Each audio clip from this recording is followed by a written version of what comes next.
हरे राम राम राम हरे हरे। प्रभु संशय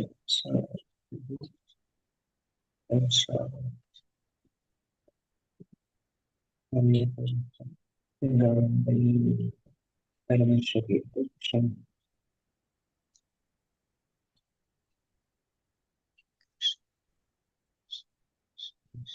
भगवान साहित्य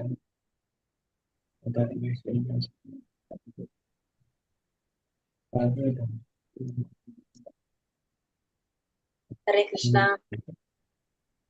हरे कृष्णा हरे कृष्णा लाभ प्रणाम हरे कृष्णा हरे कृष्णा प्रणाम माता जी। हरे कृष्णा ओम नमो भगवते वासुदेवाय ओम नमो भगवते वासुदेवाय ओम नमो भगवते वासुदेवाय ओम अज्ञानतिमिरान्धस्य ज्ञानाञ्जनाशलाकय चक्षुरुन्मीलितं येन तस्मै श्रीगुरवे नमः। नमो विष्णुपादाय कृष्णप्रेष्ठाय भूतले श्रीमते भक्तिवेदान्त स्वामिनिति नामिने नमस्ते सारस्वते देवे गौरवाणी प्रचारिणे निर्विशेष शून्यवादी पाश्चात्य देशतारिणे जय श्री कृष्ण चैतन्य प्रभु नित्यानंद श्री अद्वैत गदाधर श्रीवासादि गौर भक्त वृंद हरे कृष्ण कृष्ण कृष्ण हरे हरे हरे राम राम राम हरे हरे हरे कृष्ण निगमकल्पतरोर्गलितं फलं सुखमुखामृतद्रव संयुतं पिबत भागवतं रसमालयं मुहुरहो रसिका भुवि भावुकाः नारायणं नमस्कृत्यं नरं चैव नरोत्तमं देवीं सरस्वतीं व्यासं ततो जयमुदीरयेत् नष्टप्रायेषु भद्रेषु नित्यं भागवतसेवया भगवते उत्तमश्लोके भक्तिर्भवति नैष्ठिकी कृष्णाय वासुदेवाय देवकी नन्दनाय च नन्दगोपकुमाराय गोविन्दाय नमो नमः। हरे कृष्ण कृष्ण कृष्ण हरे हरे हरे राम രാമ രാമ ഹരേ ഹരേ ഹരേ കൃഷ്ണ ശ്രീ ശ്രീ രാധാ ഗോവിന്ദ് ടെമ്പിൾ ഇസ്കോൺ മാംഗ്ലൂരിന്റെ ഭാഗവതം ക്ലാസ്സിലേക്ക് എല്ലാവർക്കും സ്വാഗതം. ഹരേ കൃഷ്ണ, എല്ലാവർക്കും പ്രണാമം. हरे कृष्ण माताजी प्रणाम। कृष्ण माता जी हरे कृष्ण हरे कृष्ण माता जी प्रणाम। ഇന്നലെ നമ്മൾ ഏത് ശ്ലോകം കണ്ടത്? 41ാമത്തെ ശ്ലോകം അല്ലെ? എന്താണ് അതിൽ പറഞ്ഞത്? ഇന്നലെ 41ാമത്തെ ശ്ലോകത്തിൽ എന്താ പറഞ്ഞത്? ഭാഗവതത്തെ പറ്റിയിട്ടാണ് മുഴുവൻ പറഞ്ഞിട്ടുള്ളത്. അതെ, അത് സാക്ഷാത്കാരം സിദ്ധിച്ചവര് പ്രമുഖരും വേദവ്യാസൻ തന്റെ പുത്രന് വേദവ്യാസൻ സർവവേദ സാഹിത്യങ്ങളും പ്രപഞ്ച ചരിത്രങ്ങളും സാരാംശങ്ങളും പകർന്നു നൽകി. പിന്നെ ഭാഗവത മഹാത്മ്യൊക്കെ കുറെ പറഞ്ഞു അല്ലെ? അതിൽ ഭാഗവതത്തിന്റെ സവിശേഷതകളൊക്കെ നമ്മൾ കണ്ടു അതിലല്ലേ? അതെ. പിന്നെ ശ്രീബുദ്ധന്റെ കാല അതിനുശേഷമാണ് പിന്നെ ജ്ഞാനികൾക്ക് ലോക ചരിത്രം അംഗീകരിച്ചു തുടങ്ങിയത് എന്ന് പറഞ്ഞു. അങ്ങനെ പിന്നെ പഠിക്കണം.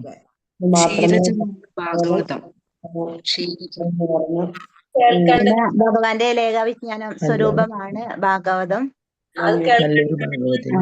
പഠിക്കണം. സന്യാസാശ്രമം സ്വീകരിച്ചവരിൽ നിന്നായിരിക്കണം അത് കേൾക്കേണ്ടത്. അത് പറഞ്ഞു. പ്രതിനിധി നിശ്ചയമായും അങ്ങനെയുള്ള ഒരു വ്യക്തിയായിരിക്കണം. ഭാഗവതത്തിന് നമ്മള് വെണ്ണയിട്ടാണ് ഉപമിച്ചിരുന്നത് അല്ലെ? ഭാഗവതം ക്ഷീരജത്താണ്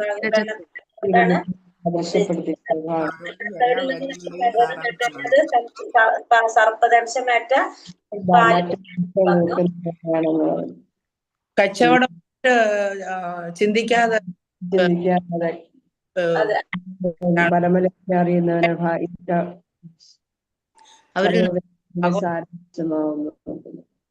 നമുക്കിനി മനസ്സിലായി. നമുക്ക് അടുത്ത ശ്ലോകത്തിലേക്ക് പോകാം. ഹരേ കൃഷ്ണ. ഓം നമോ ഭഗവതേ വാസുദേവായ സതോ സംശ്രാവയാമാസ മഹാരാജം പരീക്ഷിതം പ്രായോപവിഷ്ട ഗംഗായാം പരമർഷിഭിഃ സതോ സംശ്രാവയാമാസ മഹാരാജം പരീക്ഷിതം പ്രായോപവിഷ്ട ഗംഗായാം പരീതം പരമർഷിഭിഃ. ചൊല്ലിക്കൊടും. ഓം നമോ ഭഗവതേ വാസുദേവായ. ദയാ സതു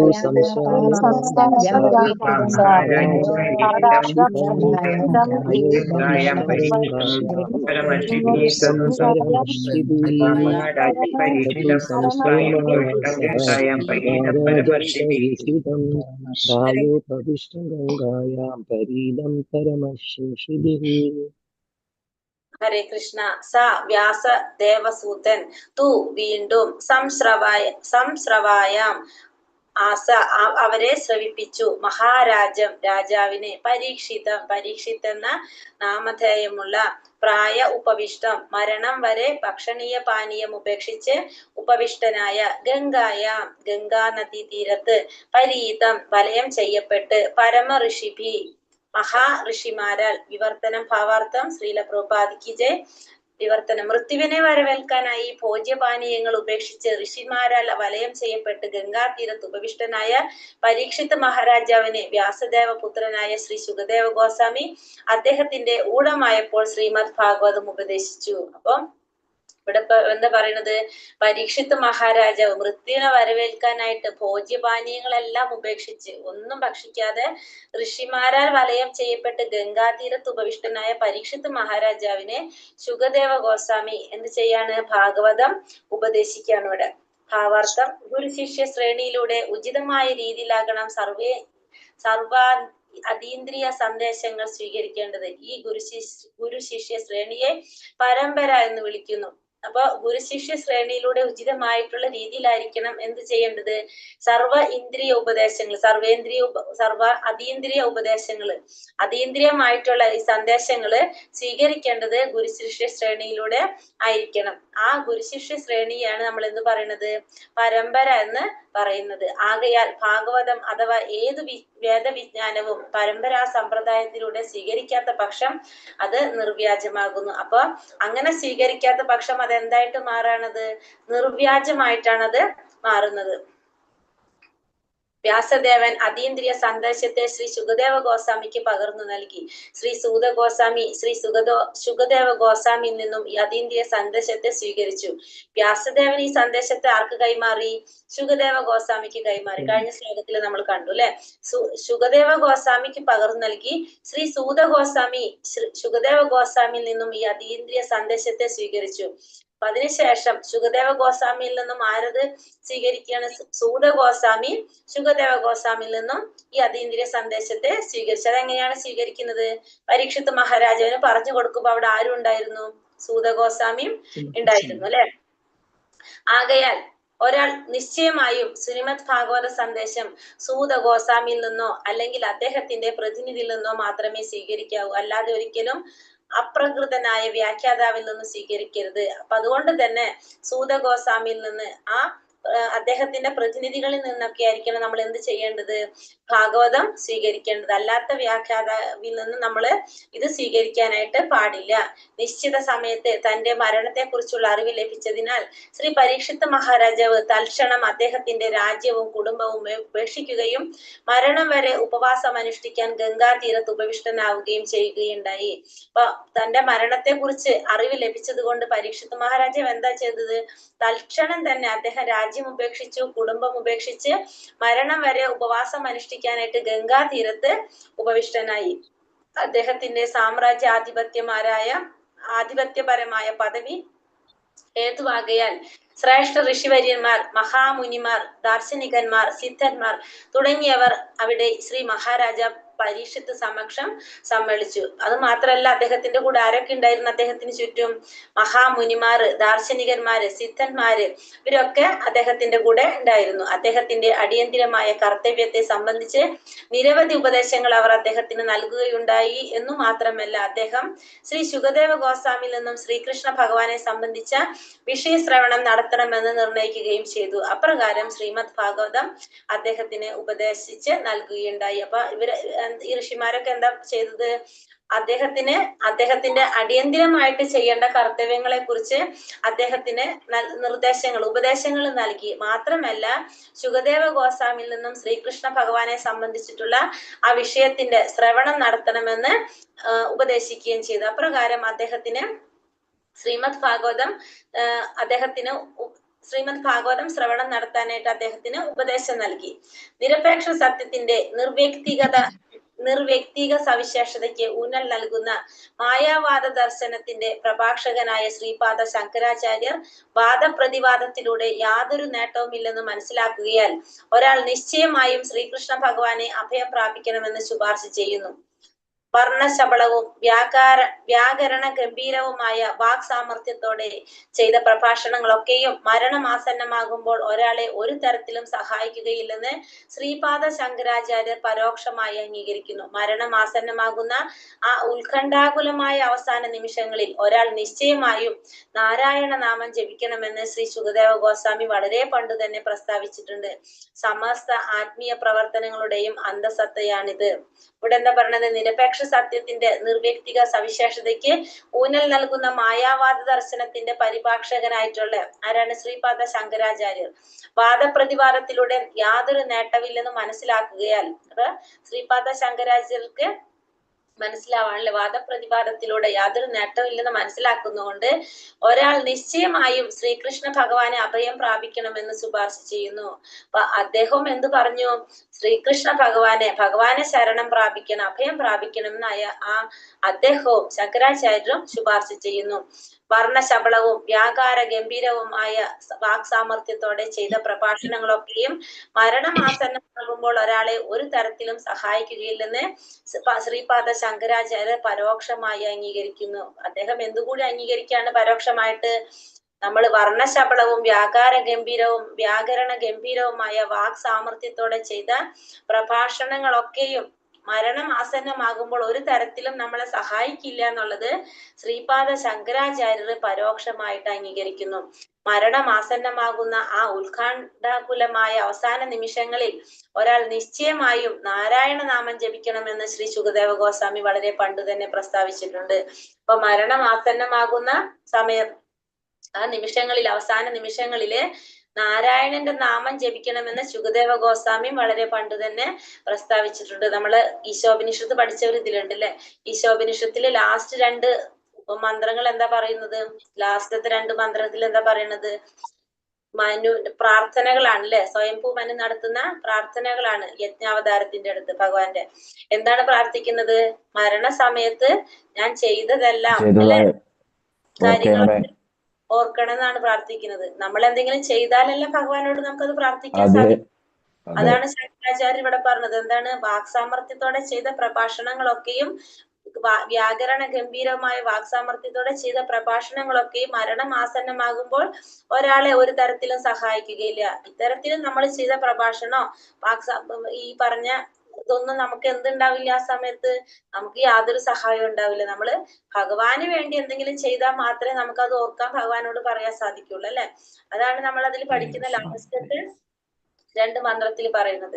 അത് തന്നെയാണ് പറയുന്നത് ശങ്കരാചാര്യരും പറയുന്നത്. അതുകൊണ്ട് പരോക്ഷമായിട്ട് അദ്ദേഹം അത് അംഗീകരിച്ചു. അപ്പൊ മരണ സമയത്ത് നാരായണ നാമം ജപിക്കണമെന്ന് ശുകദേവ ഗോസ്വാമി വളരെ പണ്ട് തന്നെ പ്രസ്താവിച്ചിട്ടുണ്ട്.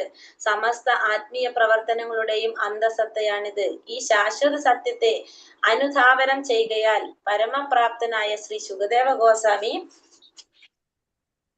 വർണ്ണിച്ച ശ്രീമദ് ഭാഗവതം ശ്രീ പരീക്ഷിത്ത് മഹാരാജാവ് ശ്രദ്ധയോടെ കേട്ടു. അതേ മാധ്യമത്തിലൂടെ ശ്രീമദ് ഭാഗവത സന്ദേശത്തിലൂടെ ശ്രോതാവും സ്വീകർത്താവും ഇരുവരും യഥാർത്ഥമായി മോചിപ്പിക്കപ്പെടുന്നു. അപ്പോ കേൾക്കുന്നവർക്കും പറയുന്നവർക്കും എല്ലാവർക്കും എന്താണ്? മോചനമാണിത് പറയണത് അല്ലെ.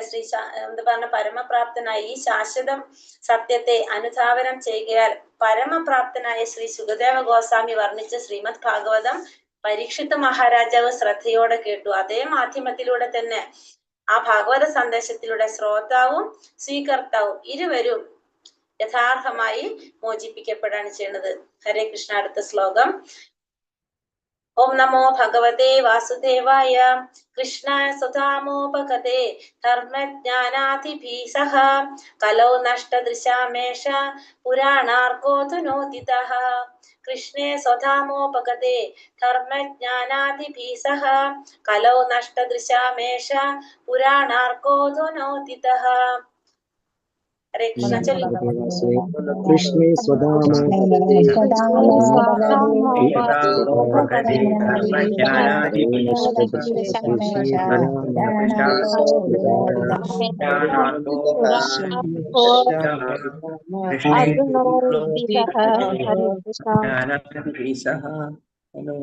കൃഷ്ണ. കൃഷ്ണ സുധാമോപതേ ധർമ്മജ്ഞാനോ ജ്ഞാനാധിപീസഃ കലൗ നഷ്ടദൃശാമേഷ പുരാണാർക്കോതു നോദിത. കൃഷ്ണേ കൃഷ്ണന്റെ സ്വധാമ സ്വന്തം ധാമം ധാമം ഉപഗത്തെ മടങ്ങിച്ചെന്നതിനാൽ ധർമ്മം ജ്ഞാന വിജ്ഞാനം ആധിപിഹി ഒരുമിച്ച് സഹ കൂടെ കലൗ കലിയുഗത്തിൽ നഷ്ടദൃശ്യം കാഴ്ച നഷ്ടപ്പെട്ട വ്യക്തികൾ ഏഷ അവയെല്ലാം പുരാണാഗ്ര സൂര്യനെ പോലെ തേജസ്സാർന്ന പുരാണം അധുന ഉടൻ തന്നെ ഇപ്പോൾ ഉദിച്ചു. അപ്പോ ഇവിടെ എന്താ പറയണത്? ലാസ്റ്റ് നമ്മളോട് ശുകദേവ ഗോസ്വാമി ചോദിച്ച 6 ചോദ്യം ഉണ്ടായിരുന്നു. അതിൽ 6ാമത്തെ ചോദ്യം എന്തായിരുന്നു? ഭഗവാൻ സ്വധാമത്തിലേക്ക് മടങ്ങിപ്പോയപ്പോൾ ധർമ്മം എവിടെ കുടികൊണ്ടു? എവിടെ പോയി? അതിനുള്ള ഉത്തരാണ് ഈ ശ്ലോകത്തിൽ പറയുന്നത്. എന്താ പറയുന്നത്? വിവർത്തനം ഭാവാർത്ഥം ശ്രീല പ്രഭുപാദിക്ക് ജയ്. ധർമ്മം വിജ്ഞാനം തുടങ്ങിയവയുടെ അകമ്പടിയോടെ സ്വധാമത്തിലേക്ക് ശ്രീകൃഷ്ണ ഭഗവാൻ പ്രയാണം ചെയ്ത ഉടൻ തന്നെ അത്യുജ്വലമായ സൂര്യ തേജസ്സോടെ ശ്രീ ഭാഗവത പുരാണം ആവിർഭവിച്ചു. ഈ കലിയുഗത്തിൽ അജ്ഞതയുടെ കടും അന്ധകാരത്തിൽ കാഴ്ച നഷ്ടപ്പെട്ടവർക്ക് ഈ പുരാണം പ്രകാശമേകും. അപ്പൊ ഇവിടെ എന്താ പറഞ്ഞത്? ഭഗവാൻ ധർമ്മം വിജ്ഞാനം തുടങ്ങിയവയുടെ അകമ്പടിയോടെ ഭഗവാൻ സ്വധാമത്തിലേക്ക് തിരിച്ചു പോയപ്പോ ഭഗവാൻ ധർമ്മവും വിജ്ഞാനം തുടങ്ങിയവയുടെ അകമ്പടിയോട് കൂടിയാണ് സ്വധാമത്തിലേക്ക് ഭഗവാൻ പ്രയാണം ചെയ്തത്. അപ്പോ അത്യുജ്വലമായ സൂര്യ തേജസ്സോടെ ശ്രീമദ് ഭാഗവത പുരാണം ആവിർഭവിക്കുകയാണ് ചെയ്യുന്നത്. ഈ കലിയുഗത്തിൽ അജ്ഞതയുടെ കടും അന്ധകാരത്താൽ കാഴ്ച നഷ്ടപ്പെട്ടവർക്ക് ഈ പുരാണം പ്രകാശമേകും. അപ്പൊ നമ്മുടെ 6ാമത്തെ ചോദ്യത്തിനുള്ള ഉത്തരാണ് ഏത് ശ്ലോകം? 43ാമത്തെ ശ്ലോകത്തിൽ പറയുന്നത്.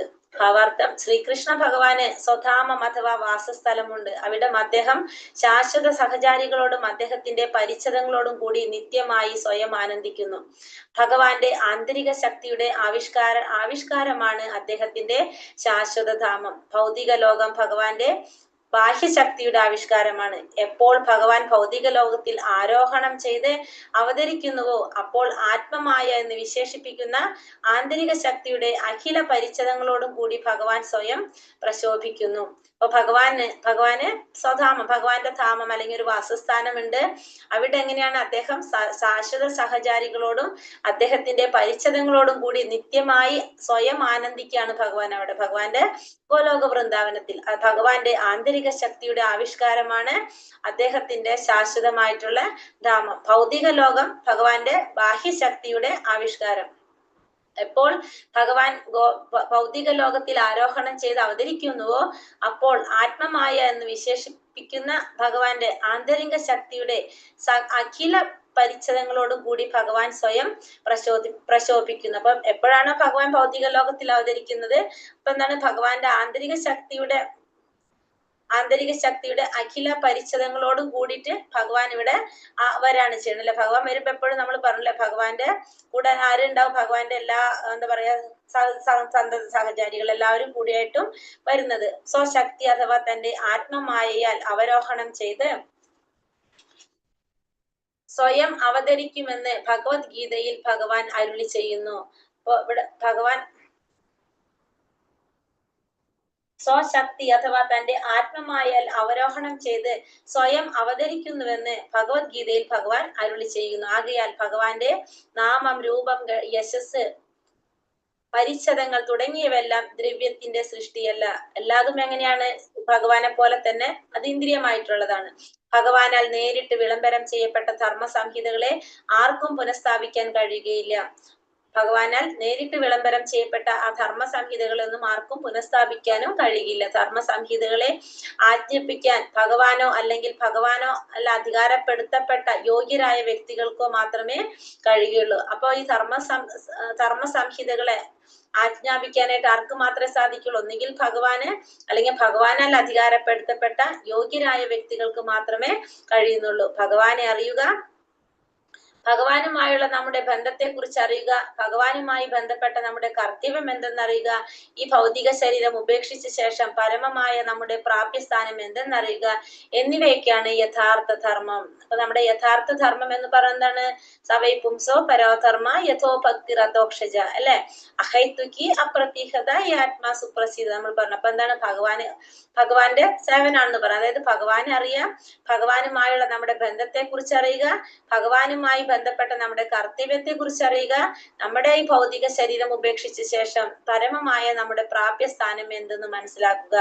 ഇതാണ് എന്ത് യഥാർത്ഥത്തിലുള്ള ധർമ്മം. മായാശക്തിയുടെ കുരുക്കിൽ അകപ്പെട്ട പതിതാത്മാക്കൾ ഈ ജീവിത തത്വങ്ങളെ കുറിച്ച് തികച്ചും അജ്ഞരാണ്. പക്ഷെ മായാശക്തിയുടെ കുരുക്കിൽ അകപ്പെട്ട് കഴിഞ്ഞാൽ എന്താണ്, ഈ ജീവിത തത്വങ്ങളെ കുറിച്ചെല്ലാം തികച്ചും അജ്ഞരാണ് അവർ. ഭൂരിപക്ഷം പേരും മൃഗങ്ങളെ പോലെ ഭോജനം, ശയനം, ഭയം, സംയോഗം എന്നിവയിൽ വ്യാപൃതരായിരിക്കുന്നു. അപ്പൊ എങ്ങനെയാണ് എല്ലാവരും മൃഗങ്ങളെ പോലെ തന്നെ എന്താ പറയാ, ഭോജനം, ശയനം, ഭയം, സംയോഗം ഈ പറഞ്ഞ കാര്യങ്ങളിൽ വ്യാപൃതരായിരിക്കാണ് മനുഷ്യര്. മതാനുഷ്ഠാനപരം വിജ്ഞാനം അഥവാ പരിത്രാണം എന്നീ നാട്യത്തിൽ അധിക പക്ഷവും ഇന്ദ്രിയാസ്വാദനത്തിൽ നിരതരായിരിക്കുന്നു. വർത്തമാന കലഹയുഗത്തിൽ അവർ അതിരേകമായി അന്ധരായി തീർന്നിരിക്കുന്നു. കലിയുഗത്തിൽ ജനങ്ങൾ വെറും മൃഗങ്ങളുടെ രാജകീയ പതിപ്പാണ്. ദൈവികമായ മതാനുസാരിയായി ജീവിതത്തോടോ അഥവാ ആത്മജ്ഞാനത്തോടോ അവർക്ക് യാതൊരു താല്പര്യവുമില്ല. സൂക്ഷ്മ മനസ്സിനും ബുദ്ധി അഥവാ അഹന്ത എന്നിവയുടെ അധികാര പരിധിക്ക് അപ്പുറത്തായി യാതൊന്നും തന്നെ ദർശിക്കാൻ സാധിക്കാത്ത വിധം അത്രയ്ക്കും അവർ അന്ധരായി തീർന്നിരിക്കുന്നു. അതേസമയം വിജ്ഞാനം, ശാസ്ത്രം, ഭൗതിക ക്ഷേമം എന്നിവയുടെ പുരോഗതിയിൽ അവർ ആധിക്യമായി അഭിമാനിക്കുകയും ചെയ്യുന്നു. അപ്പോ നമ്മൾ എന്താ പറഞ്ഞത് ഇവിടെ, ഭൂരിപക്ഷം പേരും മൃഗങ്ങളെ പോലെ തന്നെയാണെന്ന് പറഞ്ഞു. മതാനുഷ്ഠാനപരം വിജ്ഞാനം അഥവാ പരിത്രാണം എന്നീ നാട്യത്തിൽ അധിക പക്ഷവും ഇന്ദ്രിയാസ്വാദനത്തിൽ നിരതരായിരിക്കുന്നവരാണ് എല്ലാവരും തന്നെ. വർത്തമാന കലഹയുഗത്തിൽ അവർ അതിരേകമായിട്ട് അന്ധരായി തീർന്നിരിക്കുകയാണ്. കലിയുഗത്തിലെ ജനങ്ങൾ വെറും മൃഗങ്ങളുടെ രാജകീയ പതിപ്പാണെന്നാണ് പറയുന്നത്. ആര്? മനുഷ്യരെല്ലാവരും തന്നെ, ജനങ്ങൾ. ദൈവികമായ മതാനുസാരിയായി ജീവിതത്തോടോ അഥവാ ആത്മജ്ഞാനത്തോടോ അവർക്ക് യാതൊരു താല്പര്യവുമില്ല. സൂക്ഷ്മ മനസ്സിനും ബുദ്ധി അഥവാ അഹന്ത എന്നിവയുടെ അധികാര പരിധിക്കും അപ്പുറത്തായി യാതൊന്നും തന്നെ ദർശിക്കാൻ സാധിക്കാത്ത വിധം അത്ര അന്ധന്മാരായി തീർന്നിരിക്കുന്നു. അപ്പം സൂക്ഷ്മമായ മനസ്സ്, ബുദ്ധി, മിഥ്യാഹങ്കാരം ഇതിന്റെ അധികാര പരിധിക്ക് അപ്പുറത്ത് ഒന്നും ദർശിക്കാൻ സാധിക്കാത്ത വിധത്തിൽ അന്ധരായി തീർന്നിരിക്കുകയാണ് കലിയുഗത്തിലെ ജനങ്ങൾ. അതേസമയം വിജ്ഞാനം, ശാസ്ത്രം, ഭൗതിക ക്ഷേമം എന്നിവയുടെ പുരോഗതിയിൽ അവർ ആധിക്യമായി അഭിമാനിക്കുന്നു. അതേസമയം തന്നെ വിജ്ഞാനം, ശാസ്ത്രം, ഭൗതികമായ ക്ഷേമം, ഭൗതികമായിട്ടുള്ള കാര്യങ്ങളുടെ പുരോഗതിയിൽ അവരെന്താണ് ആധിക്യമായിട്ട് അഭിമാനിക്കുകയും ചെയ്യുന്നു. ജീവിതത്തിന്റെ ആത്യന്തികമായ ലക്ഷ്യം എന്ന ദർശനത്തെ അവർ പൂർണ്ണമായും നഷ്ടപ്പെടുത്തിയിരിക്കിയാൽ നിലവിലെ ശരീരം വെടിഞ്ഞാലുടൻ നായയായും പന്നിയുമായി എടുക്കത്തക്ക വിധം അവരുടെ ജീവിതത്തെ അവർ അപകടത്തിലാക്കിയിരിക്കുന്നു. അപ്പൊ ജീവിതത്തിന്റെ ആത്യന്തിക ലക്ഷ്യം എന്തെന്ന് അവർ മനസ്സിലാക്കാത്തത് കൊണ്ട് തന്നെ, പൂർണ്ണമായും ആ ദർശനത്തെ നഷ്ടപ്പെടുത്തിയത് കൊണ്ട് ഇപ്പൊ നമുക്ക് മനുഷ്യ ശരീരമാണ്. ആ മനുഷ്യ ശരീരം വെടിഞ്ഞാലുടൻ നായയായോ പന്നിയായോ ജന്മം എടുക്കത്തക്ക വിധം അവരുടെ ജീവിതത്തെ അവര് അപകടത്തിലാക്കിയിരിക്കുകയാണ്. കലിയുഗ ആരംഭത്തിന് തൊട്ട് മുമ്പ് പരമദിവ്യോത്തമ പുരുഷനായ ശ്രീകൃഷ്ണ ഭഗവാൻ നമ്മുടെ സമക്ഷം അവതരിക്കുകയുണ്ടായി. അപ്പൊ കലിയുഗം ആരംഭിക്കുന്നതിന് തൊട്ട് മുമ്പാണ് ഭഗവാൻ അവതരിച്ചത്. അനന്തരം കലിയുഗ പ്രാരംഭ സമയത്ത് ഭഗവാൻ നിത്യമായ സ്വധാമത്തിലേക്ക് മടങ്ങിപ്പോയി. അതിനുശേഷം എന്തായി? ഭഗവാൻ സ്വധാമത്തിലേക്ക്, ഭഗവാന്റെ കലിയുഗത്തിന്റെ പ്രാരംഭ സമയത്ത് ഭഗവാൻ നിത്യമായിട്ടുള്ള സ്വധാമധാമത്തിലേക്ക് മടങ്ങിപ്പോയി. ഭഗവാൻ ആഗതനായ സമയത്ത് വ്യത്യസ്തങ്ങളായ നിരവധി സ്വകൃത്യങ്ങൾ അദ്ദേഹം സർവ്വതും പ്രദർശിപ്പിച്ചു. അപ്പൊ സ്വധാമത്തിലേക്ക് ഭഗവാൻ ആഗതനായ സമയത്ത് എന്താണ്? വ്യത്യസ്തങ്ങളായിട്ടുള്ള നിരവധി കൃത്യങ്ങള് അദ്ദേഹം സർവ്വതും പ്രദർശിപ്പിച്ചു. ഭഗവാൻ അതിർ കടന്ന വൃദ്ധാഭിമാനം ഭാവിക്കുന്ന സർവ മതാനുഷ്ഠാന തത്വങ്ങളെയും സമൂലം നശിപ്പിക്കുകയും ഭഗവത്ഗീത സവിശേഷമായി അരുളി ചെയ്യുകയും ചെയ്തു. പിന്നെന്താ ചെയ്തത്? അതിര് കടന്ന വൃദ്ധാഭിമാനം ഭാവിക്കുന്ന സർവ മതാനുഷ്ഠാന തത്വങ്ങളൊക്കെ നശിപ്പിച്ച് ഭഗവത്ഗീത സവിശേഷമായി അരുളി ചെയ്തു.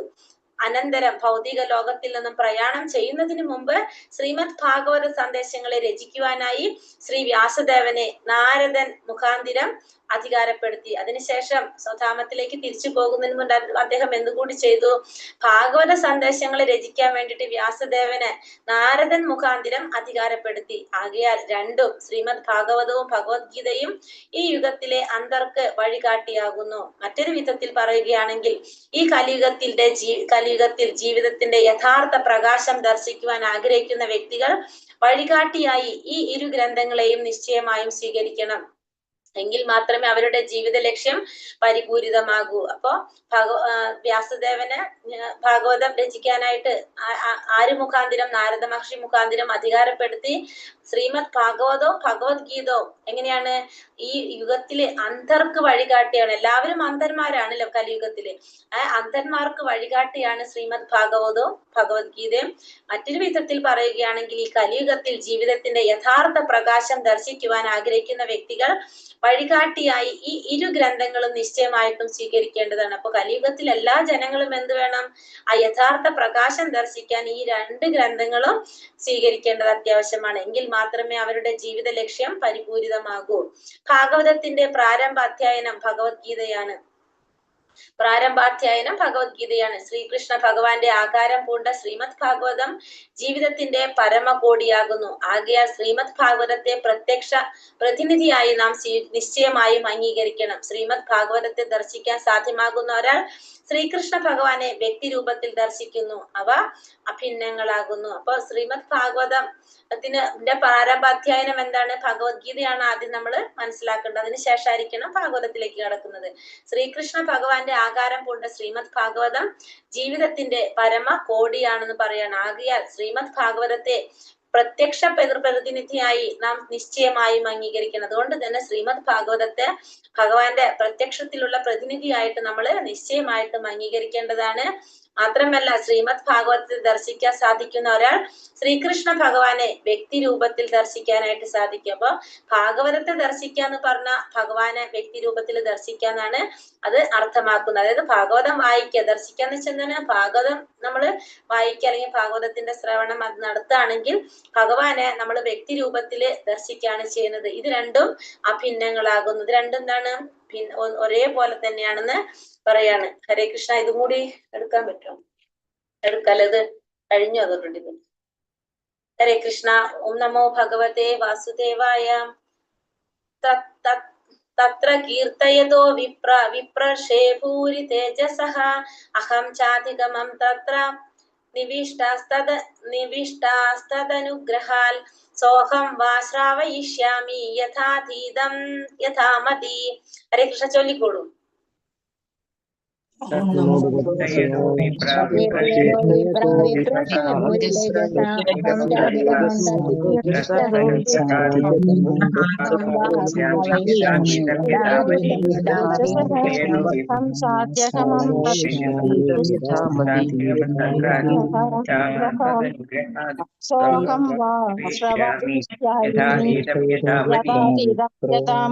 ഹരേ കൃഷ്ണ. ഹരേ കൃഷ്ണ. തത്ര കീർത്തയതോ വിപ്രശേ ഭൂരി തേജസഃ അഹം ചാദ്യാഗമം തത്ര നിവിഷ്ടാസ്തദനുഗ്രഹാൽ സോഹം വാ ശ്രാവയിഷ്യാമി യഥാതീതം യഥാമതി. തത്ര അവിടെ, കീർത്തയത പാരായണം ചെയ്യുമ്പോൾ, വിപ്രഹ അല്ലയോ ബ്രാഹ്മണരെ, വിപ്രഋഷേ ബ്രാഹ്മണർ മഹാബ്രാഹ്മണ ഋഷിയിൽ നിന്നും, ഭൂരി മഹത്തായ, തേജസഹ ശക്തിമത്തായ, അഹം ഞാൻ, ച അത്യഗമം മനസ്സിലാക്കാൻ സാധിച്ചു. തത്ര ആ സന്ദർശനത്തിൽ, നിവിഷ്ട പൂർണ്ണ ശ്രദ്ധയോടെ, തത് അനുഗ്രഹത്താൽ അദ്ദേഹത്തിന്റെ അനുഗ്രഹത്താൽ, സ അതേ കാര്യം, അഹം ഞാൻ, വ അങ്ങേക്ക്, ശ്രാവയിഷ്യാമി ശ്രവിക്കാൻ അങ്ങയെ അനുവദിച്ചു, യഥാ അതീതം യഥാമതി എന്റെ സാക്ഷാത്കാരത്തെ സംബന്ധിച്ചിടത്തോളം.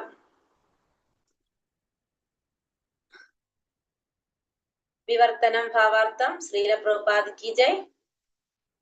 വിവർത്തനം. അല്ലയോ പണ്ഡിത ബ്രാഹ്മണ ശ്രേഷ്ഠരെ, ശുകദേവ ഗോസ്വാമി അവിടം ശ്രീമദ് ഭാഗവതം വിശദീകരിച്ചു വർണ്ണിച്ചപ്പോൾ അതീവ ശ്രദ്ധയോടെ ഞാൻ അത് ശ്രവിച്ചു. ആരാണത് പറയുന്നത്? പരീക്ഷിത് മഹാരാജാവ്. ശുകദേവ അവിടെ ശ്രീമദ് ഭാഗവതം പണ്ഡിത ബ്രാഹ്മണ ശ്രേഷ്ഠരെ, ആ ഋഷിമാരോടാണ് പറയുന്നത്. അതപ്പോ ആരായിരിക്കും? ഭഗവാൻ ശൂതഗോസ്വാമി. സൂതഗോസ്വാമിയാണ് പറയുന്നത്. പണ്ഡിത ശ്രേഷ്ഠൻ അല്ലെ, ശൗനകാദി ഋഷികളോട് പറയുന്നതാണ്. ശുകദേവ ഗോസ്വാമി അവിടം ശ്രീമദ് ഭാഗവതം വിശദീകരിച്ച് വർണ്ണിച്ചപ്പോൾ അതീവ ശ്രദ്ധയോടെ ഞാനത് ശ്രവിച്ചു. ആ വിധം അദ്ദേഹത്തിന്റെ കൃപയാൽ ആ ശ്രേഷ്ഠനും പ്രഭാവശാലിയുമായ ഋഷിവരിൽ നിന്നും ശ്രീമദ് ഭാഗവതം അഭ്യസിച്ചു. ആകയാൽ ഇപ്പോൾ അതേ കാര്യം ഞാൻ അദ്ദേഹത്തിൽ നിന്ന് ശ്രവിച്ച അതേ പ്രകാരത്തിലും ഞാൻ അതിനെ സാക്ഷാത്കരിച്ച അവണ്ണവും നിങ്ങൾക്ക് ശ്രവ്യവേദ്യമാക്കാൻ പരിശ്രമിക്കാം. സൂതഗോസ്വാമി പറയാണ് ഋഷിമാരുടെ അടുത്ത്. എന്താണ് സൂതഗോസ്വാമിയിൽ നിന്ന് കേട്ട കാര്യം, അതേ പ്രകാരത്തില് എങ്ങനെയാണോ അതിനെ സാക്ഷാത്കരിക്കാൻ സാധിച്ചത് അതേപോലെ നിങ്ങൾക്ക് പറഞ്ഞു തരാനായിട്ട് ശ്രമിക്കാമെന്ന് സൂതഗോസ്വാമി പറയാണ്. ഭാവാർത്ഥം: ശ്രീ ശുകദേവ ഗോസ്വാമിയെ പോലെ ആത്മസാക്ഷാത്കാരം സിദ്ധിച്ച മഹാത്മാവിൽ നിന്നും ശ്രീമദ് ഭാഗവതം ശ്രവിക്കുന്ന ഒരാൾ നിശ്ചയമായും ശ്രീകൃഷ്ണ ഭഗവാന്റെ സാന്നിധ്യം ശ്രീമദ് ഭാഗവത താളുകളിൽ പ്രത്യക്ഷമായി ദർശിക്കും. അപ്പോ ശുകദേവ ഗോസ്വാമിയെ പോലെ സാക്ഷാത്കാരം സിദ്ധിച്ച ഒരു മഹാത്മാവിൽ നിന്നാണ് നമ്മൾ ഭാഗവതം കേൾക്കുന്നതെങ്കിൽ എന്താണ്, ഭഗവാനെ ദർശിക്കാനായിട്ട് ശ്രീമദ് ഭാഗവതത്തിന്റെ ഓരോ താളിലും നമുക്ക് ഭഗവാന്റെ സാന്നിധ്യം പ്രത്യക്ഷമായിട്ട് ദർശിക്കാനായിട്ട് സാധിക്കും. എത്രയായാലും വ്യാജനായ ആഖ്യാതാവിന്റെ പക്കൽ നിന്നും ഒരിക്കലും ഭാഗവതം അഭ്യസിക്കരുത്. എന്തെന്നാൽ അത്തരം ഭാഗവത ആഖ്യാതാവിന്റെ ജീവിത ലക്ഷ്യം ഭാഗവത വർണ്ണനത്തിലൂടെ കുറേയധികം ധനം സമ്പാദിക്കുകയും അപ്രകാരം സ്വരൂപിച്ച ധനത്തെ ലൈംഗികാസ്വാദനത്തിന് വിനിയോഗിക്കുകയുമാണ്. അപ്പൊ ഒരിക്കലും നമ്മൾ എന്ത് ചെയ്യാൻ പാടില്ല, നമ്മൾ വ്യാജനായിട്ടുള്ള ഒരു ആഖ്യാതാവിൽ നിന്നും ഭാഗവതം അഭ്യസിക്കാനായിട്ട് പാടില്ല. അവരുടെ ലക്ഷ്യം എന്താണ്, ധനം സമ്പാദിക്കാതെ എന്താണ് ആവശ്യമില്ലാത്ത കാര്യങ്ങൾക്ക് ഉപയോഗിക്കുക എന്നുള്ളതാണ് അവരുടെ ലക്ഷ്യം. ആകയാൽ ലൈംഗിക ജീവിതത്തിൽ വ്യാപൃതരായവരുടെ സംസർഗമുള്ളവരിൽ നിന്നും ആരും ശ്രീമദ് ഭാഗവത അധ്യയനം നടത്തരുത്. മാത്രവുമല്ല ലൗകികമായ പാണ്ഡിത്യത്തിലൂടെ ശ്രീമദ് ഭാഗവത ഗ്രന്ഥ വ്യാഖ്യാനം നടത്തുന്നവരിൽ നിന്നും ശ്രീമദ് ഭാഗവത ശ്രവണം നടത്തരുത്. അപ്പൊ ഇത് മാത്രമല്ല, നമ്മൾ തെറ്റായ വഴിക്ക് പോകുന്ന അവരിൽ നിന്നും മാത്രമല്ല, ലൗകിക പാണ്ഡിത്യത്തിലൂടെ ശ്രീമദ് ഭാഗവത ഗ്രന്ഥത്തെ വ്യാഖ്യാനം നടത്തുന്നവരിൽ നിന്നും എന്ത് ചെയ്യാൻ പാടില്ല, ഭാഗവത ശ്രവണം നടത്താനായിട്ട് പാടില്ല. ശ്രീമദ് ഭാഗവത താളുകളിൽ ശ്രീകൃഷ്ണ ഭഗവാനെ ദർശിക്കാൻ ആഗ്രഹിക്കുന്ന ഒരാൾ നിശ്ചയമായും ശ്രീ ശുകദേവ ഗോസ്വാമിയുടെ പ്രതിനിധിയിൽ നിന്ന് ശ്രീമദ് ഭാഗവത അഭ്യസനം നടത്തണം. അപ്പൊ ഭഗവാനെ ദർശിക്കാൻ ശ്രീമദ് ഭാഗവതത്തിന്റെ താളുകളില് ഭഗവാനെ ദർശിക്കുന്ന ഒരു വ്യക്തി ആരിൽ നിന്നായിരിക്കണം കേൾക്കേണ്ടത്, ശ്രീ ശുകദേവ ഗോസ്വാമിയുടെ പ്രതിനിധിയിൽ നിന്നായിരിക്കണം ഭാഗവതാഭ്യാസനം നടത്തേണ്ടത്, മറ്റാരിൽ നിന്നും അരുത്. അല്ലാതെ ശ്രീകൃഷ്ണ ഭഗവാനെ ദർശിക്കുവാൻ മറ്റൊരു മാർഗവുമില്ല. അല്ലാതെ ഭഗവാനെ ദർശിക്കാനായിട്ട് വേറൊരു മാർഗവും ഇല്ല. മഹാപണ്ഡിത ബ്രാഹ്മണ ശ്രേഷ്ഠനായ ശ്രീ ശുകദേവ ഗോസ്വാമിയിൽ നിന്നും സ്വീകരിച്ച അതേ വിധം ഭാഗവത സന്ദേശങ്ങളെ അവതരിപ്പിക്കാൻ ശ്രീ സൂത ഗോസ്വാമി ആഗ്രഹിക്കുകയാൽ അദ്ദേഹം ശ്രീ ശുകദേവ ഗോസ്വാമിയുടെ നിർവ്യാജനും ഉത്തമ വിശ്വാസയോഗ്യനുമായ പ്രതിനിധിയാകുന്നു. അപ്പൊ ശ്രീകൃഷ്ണ ഭഗവാനെ ദർശിക്കാൻ വേറൊരു മാർഗം ഇല്ല എന്ന് പറഞ്ഞില്ലേ. ഭാഗവതം നമ്മൾ ശ്രവിക്കാം. മഹാപണ്ഡിത ബ്രാഹ്മണ ശ്രേഷ്ഠനായ ശുകദേവ ഗോസ്വാമിയിൽ നിന്നും സ്വീകരിച്ചത് അതേപോലെ അതേ വിധം ഭാഗവത സന്ദേശങ്ങൾ അവതരിപ്പിക്കാനായിട്ട് സൂത ഗോസ്വാമി ആഗ്രഹിക്കുന്നത് കൊണ്ട് ശ്രീ ശുകദേവ ഗോസ്വാമിയുടെ നിർവ്യാജനും ആത്മവിശ്വാസ യോഗ്യനുമായ പ്രതിനിധിയാണ് ആര്, സൂത ഗോസ്വാമി. ശ്രീ ശുകദേവ ഗോസ്വാമി അദ്ദേഹത്തിന്റെ ഉത്കൃഷ്ട പിതാവിൽ നിന്നും ശ്രവിച്ച അതേപടി ശ്രീമദ് ഭാഗവതത്തെ അവതരിപ്പിച്ചു. അപ്പൊ ശുകദേവ ഗോസ്വാമി ആണെങ്കിലോ അദ്ദേഹത്തിന്റെ യോഗ്യനായിട്ടുള്ള അദ്ദേഹത്തിന്റെ ഉത്കൃഷ്ട പിതാവിൽ നിന്നും ശ്രവിച്ച അതേപടി തന്നെ ശ്രീമദ് ഭാഗവതത്തെ അവതരിപ്പിച്ചു. ആകയാൽ ശ്രീ ശുകദേവ ഗോസ്വാമിയിൽ നിന്നും ശ്രവിച്ച അതേ പ്രകാരം ശ്രീ സൂത ഗോസ്വാമി ശ്രീമദ് ഭാഗവതം അവതരിപ്പിക്കുന്നു. അപ്പൊ എപ്രകാരമാണോ സൂത ഗോസ്വാമി ഭാഗവതം ശ്രീ ശുകദേവ ഗോസ്വാമിയിൽ നിന്ന് സൂത ഗോസ്വാമി ഭാഗവതം ശ്രവിച്ചത് അത് അതേപോലെ അവതരിപ്പിക്കുകയാണ് ഇവിടെ. ലാഘവ ശ്രവണം സർവവും ആകുന്നില്ല. അതീവ ശ്രദ്ധയോടെ ഉചിതമായ രീതിയിൽ നിശ്ചയമായും ഒരാൾ ഭാഗവതത്തെ സാക്ഷാത്കരിക്കണം. അപ്പൊ എങ്ങനെയാണ് പറഞ്ഞത്, ലാഘവ ശ്രവണം നമ്മള് പെട്ടെന്ന് കേൾക്കല്ലേ. ലാഘവ ശ്രവണം എന്ന് വെച്ചാൽ എന്താണ്, അങ്ങനെയല്ലേ. അപ്പൊ നമുക്കത് എന്താണ്, അത് സർവ്വതും ആകുന്നില്ല. നമ്മൾ അതീവ ശ്രദ്ധയോടെ ആയിരിക്കണം നമ്മൾ എന്ത് ചെയ്യേണ്ടത്, ഭാഗവതം ശ്രവിക്കേണ്ടത്. ഉചിതമായ രീതിയിൽ നിശ്ചയമായും ഒരാൾ ഭാഗവതത്തെ സാക്ഷാത്കരിക്കണം. ശ്രവണേന്ദ്രിയത്താൽ സൂത ഗോസ്വാമി ഭാഗവത സത്തയെ പാനം ചെയ്തുവെന്ന് നിവിഷ്ട എന്ന പദം അർത്ഥമാക്കുന്നു. അപ്പൊ ശ്രവണ ഇന്ദ്രിയത്താൽ സൂതഗോസ്വാമി ഭാഗവത സത്തയെ പാനം ചെയ്തുവെന്ന് നിവിഷ്ട എന്ന പദം ഇവിടെ അർത്ഥമാക്കാണ്. ഭാഗവത സ്വീകരണത്തിന്റെ യഥാർത്ഥ രീതി അപ്രകാരമാകുന്നു. അപ്പൊ അപ്രകാരമായിരിക്കണം ഭാഗവതം നമ്മൾ ശ്രവിക്കേണ്ടത്. നമ്മൾ ക്ലാസ് തുടങ്ങിയപ്പോ ഫസ്റ്റ് നമ്മളൊരു കാര്യം പറഞ്ഞിട്ടുണ്ടായിരുന്നു അല്ലെ, എങ്ങനെയാണ് ഭാഗവതം നമ്മൾ എങ്ങനെയാ കേൾക്കണെന്ന് പറഞ്ഞു. അറിവ് നേടുമ്പോ നമ്മൾ 3 ബുദ്ധിമാൻ ആരാണെന്ന് പറഞ്ഞിട്ട് 3 തലയോട്ടികളെ കാര്യങ്ങൾ നമ്മൾ പറഞ്ഞിട്ടുണ്ടായിരുന്നു. ഓർമ്മയുണ്ട് ആർക്കെങ്കിലും? നമ്മൾ ആദ്യത്തെ ആള് ഇങ്ങനെ ഒരു ചെവിട്ടി കൂടി ഇട്ട് അടുത്ത ചെവിട്ടി കൂടെ പോകും, ഒരാള് വായിൽ കൂടെ, മൂന്നാമത്തെ ആളുടെയാണ് ഹൃദയത്തിലേക്ക് ഇറങ്ങുന്നത് അല്ലെ. അപ്പൊ അതേപോലെ ആയിരിക്കണം നമ്മൾ എന്ത് ചെയ്യേണ്ടത്? ഭാഗവതം പാനം ചെയ്യേണ്ടത്, ഭാഗവതം സ്വീകരിക്കേണ്ടത്. ഭാഗവതത്തിന്റെ സ്വീകരണത്തിന്റെ യഥാർത്ഥ രീതി അപ്രകാരമാകുന്നു. ആത്മാർത്ഥ വ്യക്തിയിൽ നിന്നും അതീവ ശ്രദ്ധയോടെ ശ്രീമദ് ഭാഗവതം ശ്രവിക്കുന്ന ഒരാൾ തൽക്ഷണം ഓരോ താളിലും ശ്രീകൃഷ്ണന്റെ സാന്നിധ്യം സാക്ഷാത്കരിക്കുന്നു. അപ്പോ ശ്രദ്ധയോടെ ഭാഗവതം ശ്രവിക്കുന്ന ഒരു വ്യക്തിക്ക് ശ്രീമദ് ഭാഗവതത്തിന്റെ ഓരോ താളിലും ഭഗവാന്റെ സാന്നിധ്യം സാക്ഷാത്കരിക്കാനായിട്ട് സാധിക്കും. ശ്രീമദ് ഭാഗവത സാക്ഷാത്കാര രഹസ്യം ഇവിടെ പ്രസ്താവിച്ചിരിക്കുന്നു. അപ്പൊ എങ്ങനെയാണ് ശ്രീമദ് ഭാഗവതം സാക്ഷാത്കരിക്കേണ്ടെന്നുള്ള രഹസ്യം ഇവിടെ പറയാണ്. ശ്രദ്ധയോടുകൂടി ഭാഗവതം ശ്രവിക്കുകയാണെങ്കിൽ തൽക്ഷണം ഓരോ താളിലും നമുക്ക് ഭഗവാന്റെ സാന്നിധ്യം സാക്ഷാത്കരിക്കാനായിട്ട് സാധിക്കും. മനഃശുദ്ധി ഇല്ലാത്ത ആർക്കും അലൗകികമായ ശ്രദ്ധ ചെലുത്താൻ സാധ്യമല്ല. കർമ്മശുദ്ധി ഇല്ലാത്ത ആർക്കും മനഃശുദ്ധിയുള്ളവരാകാനും സാധ്യമല്ല. അപ്പൊ മനഃശുദ്ധി ഇല്ലാതെ ആർക്കും എന്ത് ചെയ്യാൻ സാധിക്കില്ല? അലൗകികമായിട്ട് ലൗകികതയിൽ നിന്ന് മാറിയിട്ടുള്ള ശ്രദ്ധയിലേക്ക് വരാനായിട്ട് സാധിക്കില്ല. കർമ്മശുദ്ധി ഇല്ലാത്തവർക്ക് മനഃശുദ്ധി ഉണ്ടാകാനും സാധിക്കില്ല. ഭക്ഷണം, ശയനം, സംയോഗം എന്നിവയിൽ ശുദ്ധി ഇല്ലാത്ത ആർക്കും കർമ്മശുദ്ധി ഉണ്ടായിരിക്കുക സാധ്യമല്ല. എന്നാൽ ഉചിതനായ വ്യക്തിയിൽ നിന്നും ഏത് വിധേനയും ശ്രീമദ് ഭാഗവതം ആരംഭം മുതൽ അലൗകികമായ ശ്രദ്ധയോടെ ശ്രവിക്കുക എന്ന ഒരാൾ ശ്രീമദ് ഭാഗവത താളുകളിൽ ശ്രീകൃഷ്ണ ഭഗവാനെ വ്യക്തി രൂപത്തിൽ സുനിശ്ചിതമായി ദർശിക്കുന്നു. അപ്പൊ ഏതൊരു വ്യക്തിയാണോ ഉചിതമായ വ്യക്തിയിൽ നിന്ന് ഏത് വിധേനയും ശ്രീമദ് ഭാഗവതം ആരംഭം മുതൽ അലൗകികമായ ശ്രദ്ധയോടെ ശ്രവിക്കുന്നത്, ആ ഒരാൾക്ക് എങ്ങനെയാണ് ശ്രീമദ് ഭാഗവത താളുകളിൽ ശ്രീകൃഷ്ണ ഭഗവാനെ വ്യക്തി രൂപത്തിൽ സുനിശ്ചിതമായിട്ട് ദർശിക്കാനായിട്ട് സാധിക്കും. ശ്രീകൃഷ്ണൻ സർവ്വ അവതാരങ്ങളുടെയും സ്രോതസ് എന്ന ശ്രീമദ് ഭാഗവതം പ്രഥമ സ്കന്ധം 3-ാം അധ്യായത്തിലെ ഭക്തി വേദാന്ത വ്യാഖ്യാനങ്ങൾ ഇപ്രകാരം സമാപിക്കുന്നു. ഹരേ കൃഷ്ണ കൃഷ്ണ കൃഷ്ണ ഹരേ ഹരേ, ഹരേ രാമ രാമ രാമ ഹരേ ഹരേ. പഞ്ചകൽപത രൂപേശ്ച കൃപാ സിന്ധോഭ്യവ ച പതിതാനാം പാവനേഭ്യോ വൈഷ്ണവേഭ്യോ നമോ നമഃ. അനന്ത കോടി വൈഷ്ണവ വൃന്ദി की जय, श्रील प्रभुपाद की जय, गुरुदेव की जय, गौर प्रेमानंद हरि हरि। ഹരേ കൃഷ്ണ. हरे कृष्ण।